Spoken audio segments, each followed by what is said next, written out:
Hi, Black Cat Recapped here. Today I am going to explain a romance movie named after.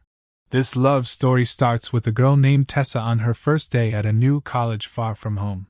Her mother and boyfriend drop her off at the college dorm. There, she meets two outgoing and talkative girls named Steph and Tristan. Her mother smells something suspicious and leaves, but Tessa follows her and asks her not to make a scene. Tessa promises her mother that everything is fine. Her mother is proud and wishes her well before leaving. Her boyfriend also says goodbye with a sweet kiss. Tessa goes back to her room, and Steph asks if her mother freaked out. Steph mistakenly refers to Tessa's boyfriend as her brother, but Tessa corrects her. The next morning, Tessa is excited to go to class and meets a guy named Landon, who is an English major, while Tessa is studying economics. In her dorm, she finds a guy reading a book, and she asks him to leave, but he tells her not to worry as he's not interested. Steph confirms that he is their friend and invites Tessa to a party, though the guy believes she won't go. Before leaving, he accidentally spoils the ending of the book Tessa was reading, The Great Gatsby. The next day, Tessa sees the same guy in the library, which makes her uncomfortable. Later, Steph asks her to go to another party that night. Tessa hesitates but decides to dress up a bit, even though Steph thinks it's too formal. They finally arrived at the party, where everyone was drinking and having fun. Later, Steph introduced Tessa to all her friends. They asked Tessa to have a drink, and though she hesitated at first, she took a shot after a girl from the group spoke rudely about her. They decided to play Truth or Dare. Tessa chose Truth and was asked about the craziest romantic place she had been. She didn't want to answer and chose Dare instead. The guy from the group, who was not nice, asked her if she wanted to do something, but she left the game. She called her boyfriend Noah, but he scolded her for drinking, so she ended the call. Later, she went into an empty storage room and looked at books. The bad guy approached her again and asked what she was searching for. Tessa was worried if he was drunk, but he said he didn't drink, just like her. He told her it was his room and held her hand. He asked if their dare was still on, and they were about to kiss, but she left, saying she couldn't do it.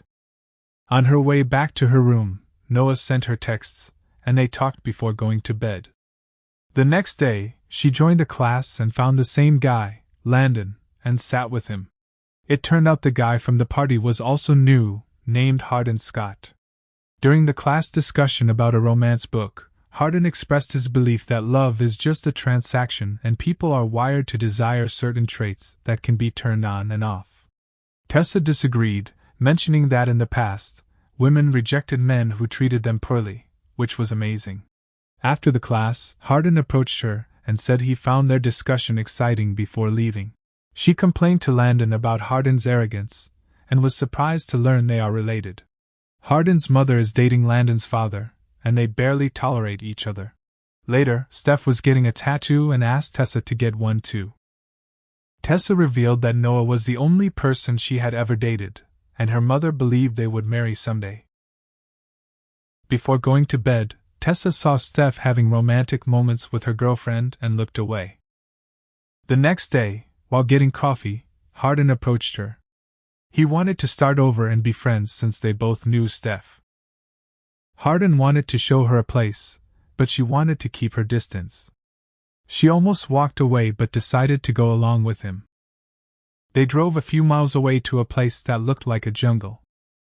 They walked a little further, and Tessa saw a big lake. Hardin revealed it was his favorite spot and asked her to swim. He takes off his clothes and jumps into the water.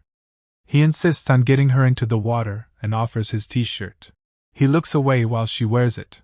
He slowly leads her into the water, and they start enjoying themselves. Tessa asks him about the person he loves the most, and he reveals that it's himself. He asks about her boyfriend and learns that he's a high school student who loves her. He teaches her to hold her breath and shows her how to be silent underwater. Hardin looks at her like she's a precious gem he found. Tessa asks if he wants to be friends, but he explains they can never just be friends, and they passionately kiss. Later, they go to a bar together. Tessa asks him about his past, but he avoids the question. She asks why he doesn't believe in love because of the incident in class, but he tells her not to take everything he says seriously and makes her laugh. Meanwhile, Steph and another friend of Hardin join them, and he starts acting strangely. Later, he confesses to Tessa that it was all fun, but he doesn't date, even though Tessa was about to tell her boyfriend about them. Hardin looks a bit disappointed after she leaves. Back in her dorm the next morning, she dreams of Hardin sitting next to her, but it was just a dream. The next day, she finds her boyfriend waiting outside with flowers, and she can't believe he's there. Both Tessa and Noah go to a party at night, where Steph and her friends play a game called Suck and Blow. When it's Tessa's turn, she doesn't participate, and a guy makes fun of her. Hardin becomes protective, leading to a fight. Hardin leaves after the fight. Later that night, Tessa watches a movie with Noah but is concerned about something. She receives a call from Landon and goes to meet him. She finds out that Hardin and Landon had a fight, and he mentioned her name, so Landon thinks she can help. Hardin is upset about his father marrying Landon's mother while his own mother lives in a bad situation back in London. Hardin breaks a glass, and Tessa gets injured trying to pick it up. He takes her to his room and apologizes for how he treated her earlier. Hardin admits that he's a mess, and Tessa realizes she's a mess too. They have a small romantic moment. One thing leads to another, and she ends up spending the night in his room. She wakes up to find Noah really worried about her. Right after he sees Hardin standing there and figures out what's really going on, he leaves the spot. She walks back to her dorm devastated. Tessa feels like she lost her best friend. She was feeling very sad during her classes and while trying to talk to Noah. One day she sees Hardin outside, and they decide to talk. He didn't expect to see her. She starts describing how her father left when she was just 10 years old. Her mother couldn't bear the pain, but Noah was there to help take care of her. Noah is her best friend, but he means much more to her, she reveals. One day, Hardin makes Tessa stay in the library after closing. He reads a book while she sits on his lap. Security finds them, and they laugh while running away. It becomes a memorable moment for both of them. Their relationship becomes noticeable to their friends. Hardin wouldn't even wait for her class to end. He would come inside and call her beautiful. One day, Tessa notices Hardin writing something in a notebook. She wants to see it, but he teases her a lot. Not too long after, they start to have romantic moments. Suddenly, her mother opens the door and finds them in a revealing position. This angers her mother, who accuses her roommate. Her mother thinks Tessa will ruin her life because of a boy. Tessa argues with her mother, telling her that she will live her life the way she wants, not how her mother wants to mold it. This upsets her mother emotionally, and before leaving, she suggests that Hardin will break her heart and cut her off. She later talks to Landon about this situation, but he thinks Hardin is complicated and advises her to be careful. Hardin takes Tessa to a place owned by a friend of his father who is currently in Italy. Hardin suggests they live together in this place. Since her mother cut her off, Hardin had to do something. They both move into this place and start living a happy relationship. They spend most of their time together, laughing and enjoying the small moments. They go to many places together. Hardin still can't believe that she belongs to him now.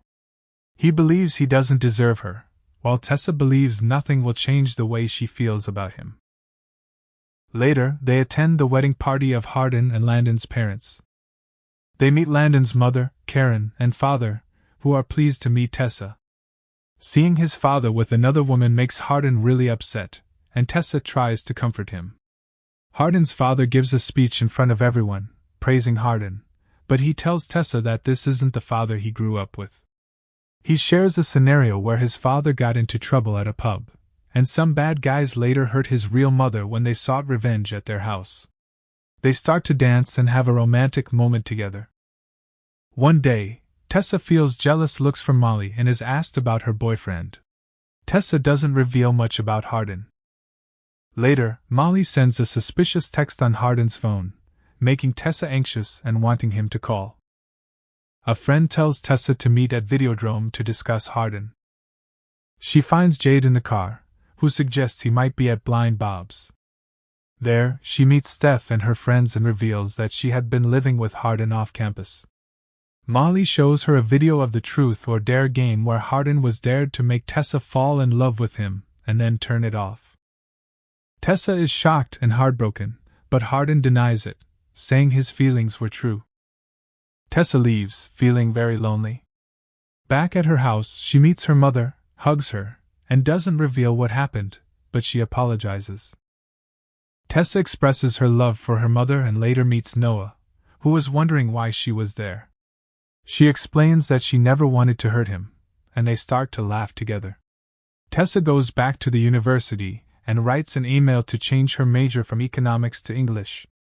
Meanwhile, Hardin can't get over their separation and cries, imagining all the moments they spent together. Later, Tessa gets an interview invitation for her internship at Vance Publishing. In a lecture, the teacher hands her an envelope, saying Hardin gave it to her, and it's more for Tessa than for herself. Tessa notices that Hardin was drawing pictures of her in his notebook. She also reads something he wrote where he admits that he used to think love was just a made-up story in novels, until he found someone like Elizabeth Bennet. He never imagined he could be so captivated by someone, hold their hands, and be led out of darkness by them. Finally, he asks for forgiveness. When Tessa asks him who he loves the most in the world, he reveals that it's her, and the movie ends there.